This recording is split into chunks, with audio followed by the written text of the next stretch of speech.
Most people have never seen Star Wars.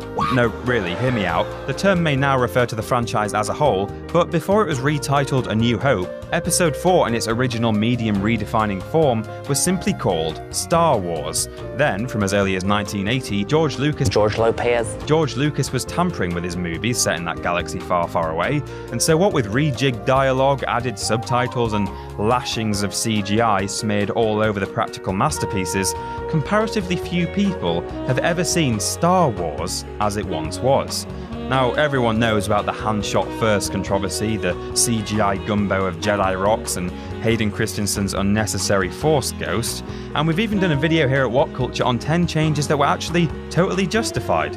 But all that is still just the start. There are also countless minor edits that have been made to the films that are so pointless that only the most dedicated fans will even know they're there. With that in mind, I'm Peter from WhatCulture.com, and here are the 10 most pointless changes to the Star Wars movies you never even noticed. Number 10, the Jabba's Palace Dug, Return of the Jedi. By the time the 2011 Blu-ray release of the saga came around, pretty much everything tamperable had already been messed with, leading to some of the most banal, pointless changes of all, noteworthy only by their sheer ridiculousness.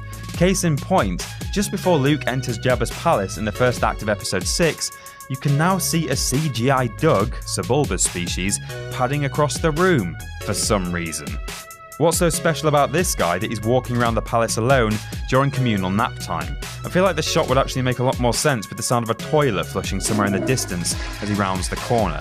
The whole thing just sticks out so much and begs context that just doesn't exist. Furthermore, the CGI here is so poor that it genuinely looks like it's been lifted from a fan-made Star Wars animation. Indeed, despite it being so bad and in your face, the reason we've got this marked as a change you might not have noticed is that it's so obtuse and irrelevant to the context of the scene. A casual fan would be forgiven for thinking this must be an original feature, as it looks so dated and adds so little to the sequence that it couldn't possibly have been inserted deliberately 28 years later. Except it was. Number 9, Vader's shuttle, The Empire Strikes Back. Towards the wrap-up of the original version of Empire, Darth Vader, a bit perturbed that Lucas slipped through his fingers, angrily storms out of Cloud City and growls for his troops to bring my shuttle. The next time we see him, he's back in the Executor, ready to ensnare the damaged Millennium Falcon. However, Lucas clearly thought that Vader demanding his troops fetch his shuttle and later being seen on his Super Star Destroyer just didn't make clear enough what he'd just done, i.e. fly from Bespin, through the sky, into space, and up to his Star Destroyer in the shuttle he just asked the troops to bring.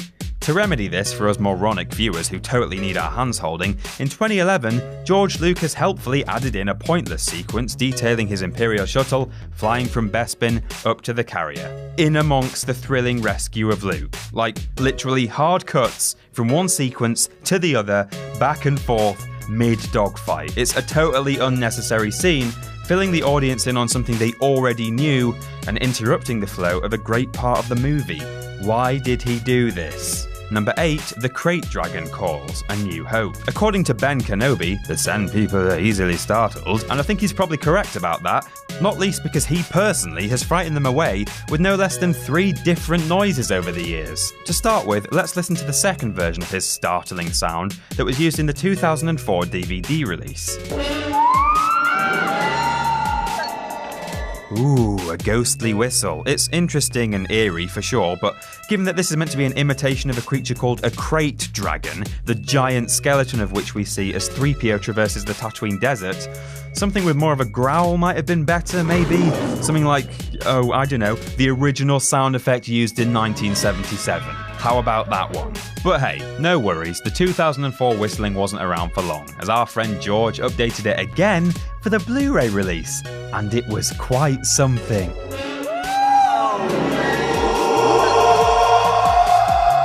The Krayt Dragon Call, ladies and gentlemen, a howler monkey on a karaoke machine. Number 7, Slave One's Pursuit, The Empire Strikes Back. While The Empire Strikes Back is comparatively light on retroactive changes, it's not without some pretty ruinous adjustments. Chief among them is a CGI slot of Slave One tailing the Millennium Falcon that was added into the scene where Han evades the Imperials by hiding his piece of junk as a piece of junk. It's a short moment, but the extra focus in a pretty slight scene greatly reduces the tension around the gang's presumed escape and subsequent bombshell that they've been successfully tracked. Worse than that though, Boba is shown following so close behind the Millennium Falcon that it seems Han's already got some preemptive hibernation blindness or something. What is going on here? Number 6, Eyebrows, Return of the Jedi. Poor Sebastian Shaw. His role in Return of the Jedi as the unmasked Darth Vader may have been pivotal, but tragically it's been gradually weakened over the years since release. Most notable, of course, as we've already mentioned, is his replacement by Hayden Christensen as a Force ghost. Lucas's subsequent defense that this was the last light side version of Anakin that lived completely passes by Vader's last-minute redemption, which is the point of the saga, a moment that he'd already messed with in a wholly more bizarre way. Welcome to Eyebrowgate. When Georgie Porgy realised that if Anakin was burnt alive, he'd probably be totally bald, it was off with the brows. Just like that. I mean, I don't dispute that his underlying reasoning for this makes sense, but it's just such a minor detail that it was hardly worth the effort, especially when there are some far more glaring continuity errors out there that were never fixed. Number 5, Can You Speak Bocce? Return of the Jedi. The various alien languages of Star Wars were originally little more than phonetically linked gibberish. In the years since first release, however, the expanded universe has turned them into fully fleshed out forms of speech. However, none of this mattered when Episode 6 was first released, as the confrontation between Jabba and Leia, disguised as Boushh, was conveyed entirely by C-3PO's translation, with the two key parties talking in incomprehensible Hutties and Ubis respectively. However, in the special edition, subtitles were added to the alien dialogue because, maybe Lucas thought he'd not already messed with Jabba's palace enough. I don't know. It's a weird thing to have done to a conversation that was already easy to follow by its very nature. There's an interpreter standing right there who translates the meaning of the phrases almost word for word. For that reason alone, while this might be a small change, it's definitely a pointless one. Number 4, The Air Taxi, The Phantom Menace. It's not just the original trilogy that suffered some copious after-the-fact changes. Each one of the prequels was subject to alterations after their original release too, and by far the most extensive were those in The Phantom Menace. For starters, the film's Muppet version of Yoda was made into CGI in order to match episodes 2 and 3, and there were also huge chunks added to the Boonta Eve pod race, which I actually quite enjoyed. One of the weirder changes, though, was the unexpected addition of the Coruscant taxi segment, dragging out one of the more throwaway scenes, presumably just to show off the special effects or something. A couple of lines by Jar Jar and a few extra shots of Coruscant are all that Lucas added, and thus there's absolutely no impact on the film as a whole. If anything, this change only serves to slow the pacing in that moment and extend the already unpopular film. I mean, I actually think episode 1 is sort of okay, apart from a few major bum notes, but that's a whole different argument. Whichever camp you're in, this did not need to be done. Number 3, Where's Wolfman? A New Hope. Lucas shot a lot more material for the Mos Eisley Cantina scene than was used in the final cut, and there are images online of some of the crazier looking patrons who never really got their close-up, including a giant praying mantis who was hidden way off in the distance on the right side of the bar. However, the true tragedy here is the story of Arlyle Shoes, known unofficially as Wolfman. Despite this lovely headshot of him in the original release of A New Hope, the Angel of Death that was the special edition claimed him as yet another victim of editing, whereupon he was replaced by this. Okay? It can only be presumed that Lucas thought this guy looked a little too goofy and needed omitting from the film, except he's still in the background of that very first shot of the cantina interior, so why did this need to be swapped out? It didn't, is the correct answer. Interestingly, what some fans don't realise is that while this shot also underwent editing to remove the wolfy-looking creature therein, this is actually a separate character known as Lak Sivrak, who was featured in his own expanded universe book, One Last Night in the Mos Eisley Cantina, The Tale of the Wolfman and the Lamproid. What a mouthful. So again, a Wolfman removed from one shot, but not retconned outright. Weird. Pointless.